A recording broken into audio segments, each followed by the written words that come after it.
That's good. Oh god.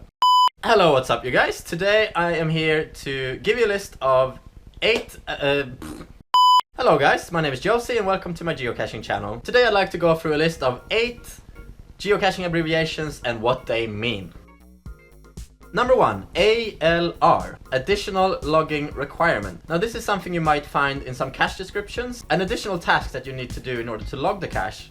Now, generally these are no longer accepted. There might be, for example, Earth caches, if you are logging one of those, there might be a set of questions or whatever that you need to answer in order to log the cache. But for general, normal caches, these are not normally accepted, but there might be voluntary additional logging requirements. So they're not actually requirements, but they're an additional task. It could, for example, be to take a photo at a specific location or to answer some questions. Number 2, BYOP, Bring Your Own Pen. Now this might be considered lazy in some cases. Maybe the cache owner has not left a pen in the cache, but for some cache types there might not be space for a pen, like a nano cache for example. How are you gonna fit a pencil in that? You're not. So in order to inform you as a cacher, the cache owner will put this in the description, and that way you know that you should bring your own pen before you go to find the cache. Number 3, CITO or CITO, Cache In, Trash Out. Now I love this one. This is a great concept. It's been around for as long as I've been geocaching anyway. I started back in 2008. The idea is that when you're out geocaching, when you're on the trail, when you're out somewhere, you pick up trash along the way. Basically, we're cleaning up nature for everyone around us. To expand on the concept, there is even CITO events. I'm sure you've heard about those. Maybe you've been to a few as well, where people gather for a whole day of basically picking trash and maybe doing some other activities and just meeting other geocachers. It's a fun way to contribute to everyone's. So it's a fun way to contribute to cleaner parks and trails and cities and places and stuff like that. I don't know what I'm saying. It's a fun way to contribute. Oh god. I lost count. That was that was number 3. Now you might notice that I'm doing these in alphabetic order. Number 4, FTF, First to Find. Now most of you have definitely heard about this one before.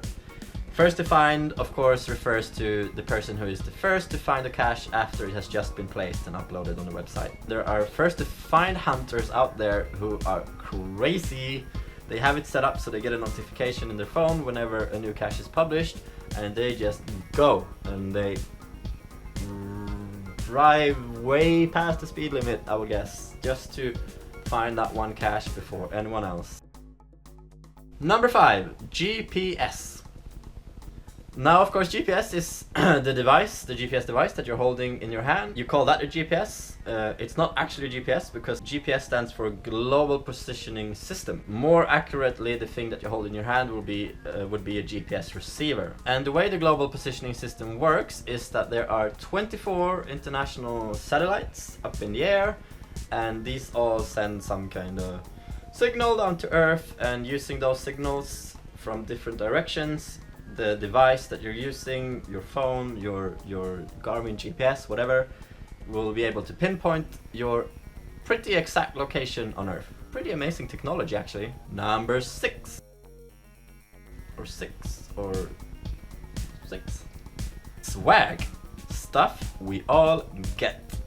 Now actually the translation for swag, or the meaning of the letters have been a bit debated, but I've chosen to go with the translation stuff we all get, which seems to be the most commonly used one. We're not talking about Justin Bieber and all his clothes and jewelry and his swag. That's not the kind of swag we're talking about here. What we're talking about is a slang term for all the tradables that you put in cache boxes. All the little trinkets and little things that you might find in a cache.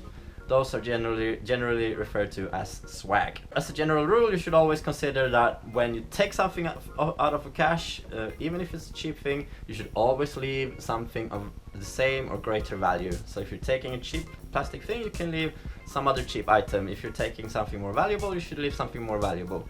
The idea is to make the caches even better all the time. Speaking of swag, I think you should leave a comment in the description below. What is the coolest thing that you have found in a geocache? Number 7, TFTC. Now this is also something that you definitely come across a billion times. A lot of people actually sign logs, if it's a simple cache, simply with the letters TFTC, nothing else. Of course, it means thanks for the cache. Now, preferably, in my opinion, you should always try to write something more about the cache. Write something nice to the cache owner, write something for other people reading the log. Don't spoil anything, but just some nice comment, and then you can finish the comment with TFTC. Only leaving TFTC is okay if it's a simple, very, very basic cache, but as a general rule, try to write a bit more, just to make it more fun for everyone, right? And finally, number 8. And finally, number 8, TNLN. Now this means took nothing, left nothing. Very simple. It refers to swag, of course. If you took nothing from the cache and you left nothing new, you can leave a comment with the term TNLN. And that's all I have for today, you guys. So I wish that you would give it a thumbs up if you like this video. Click subscribe below if you want to be notified of new videos in the future. And leave a comment with what the coolest swag that you found is. Anything fun, interesting that you might have found in the geocache. See you next week. Bye! 5, 6, 7, 8.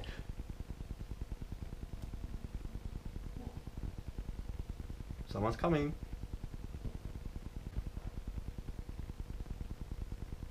That's good. That's good.